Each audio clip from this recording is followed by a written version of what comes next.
अरे बिटिया बासी रोटी ले आ, गुरुजी जाए रे। गुरुजी ने विचार किया, बता हम बासी रोटी खाएंगे?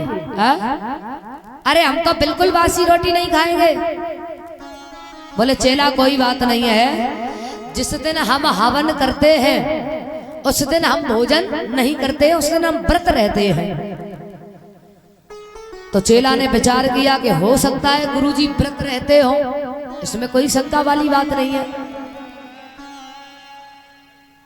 तो चेला ने विचार किया कि गुरुजी व्रत हैं तो चलो कोई बात नहीं है, लेकिन फल कुछ मंगवाए दे रहे हैं बाजार से तो गुरुजी खा लेंगे। अब ऐसे जाएंगे तो ठीक नहीं पड़ता है।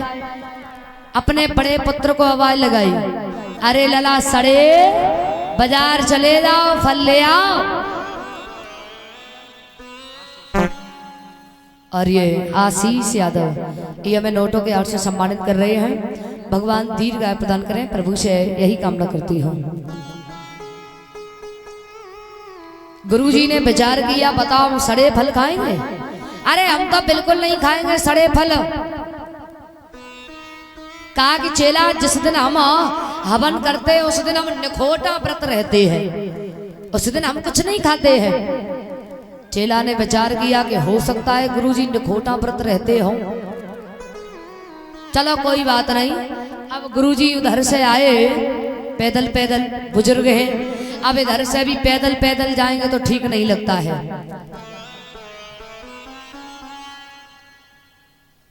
तो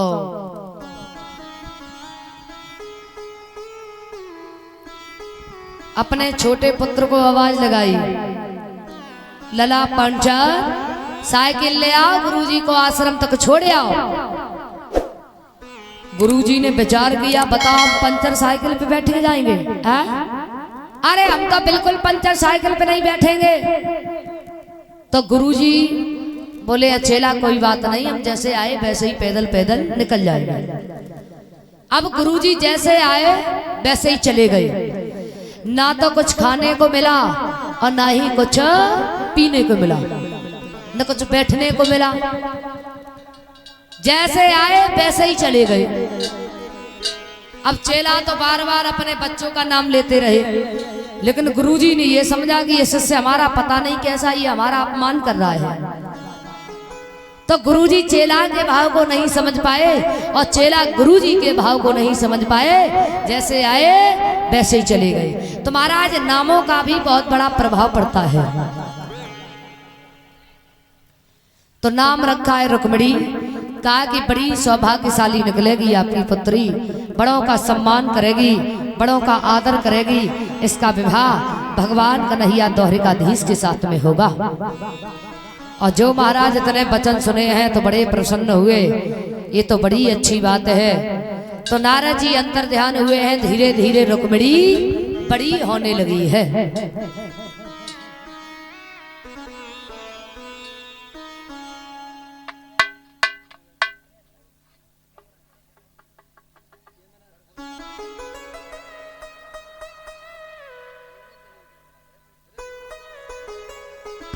और ये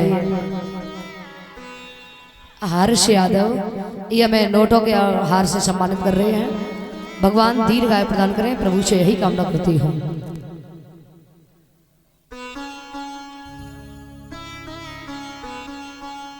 और ये मनोज यादव ये हमें नोटों के हार से सम्मानित कर रहे हैं। भगवान दीर्घायु प्रदान करें, प्रभु से यही कामना करती हूँ।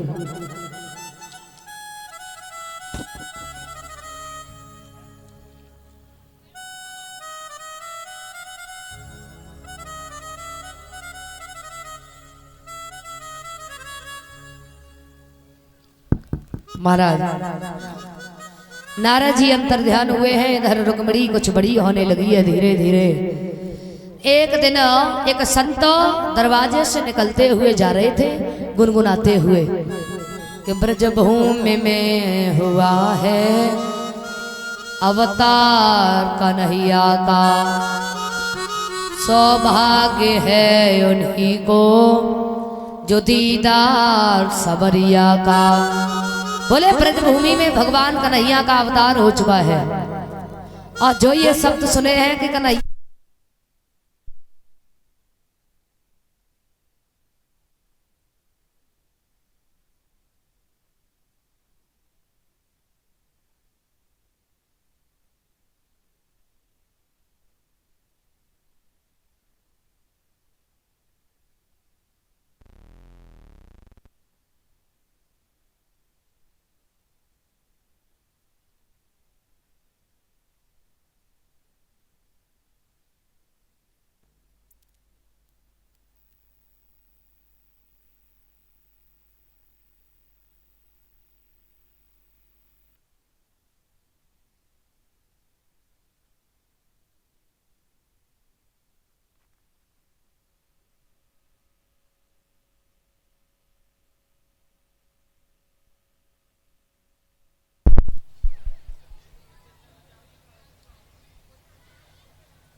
हेलो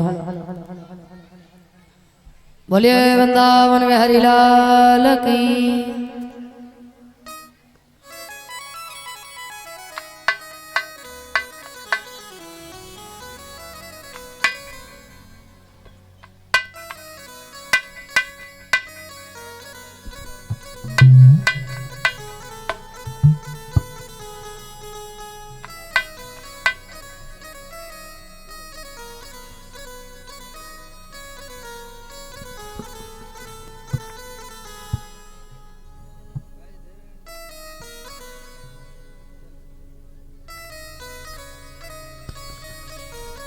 महाराज इधर रुक्मिणी ने पूछा है कि आप ये बताइए, कन्हैया का अवतार तो हो चुका है लेकिन कन्हैया की शादी हो गई।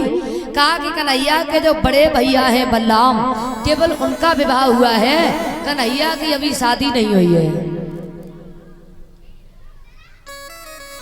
रुक्मिणी विचार कर रही हैं कि यदि हमारा विवाह हो तो कन्हैया के साथ में, अन्यथा मैं किसी और की दुल्हन बन करके नहीं रहूंगी। रुक्मिणी देवी के मंदिर में पूजा अर्चना करने के लिए जाती हैं। कहती है माँ हमारा विवाह हो तो कन्हैया के साथ में, और अगर सखियों के साथ में जाती है, यदि कोई चर्चा होती है तो वो भगवान कन्हैया का ही गुणानुवाद करती हैं। ऐसा ही नहीं,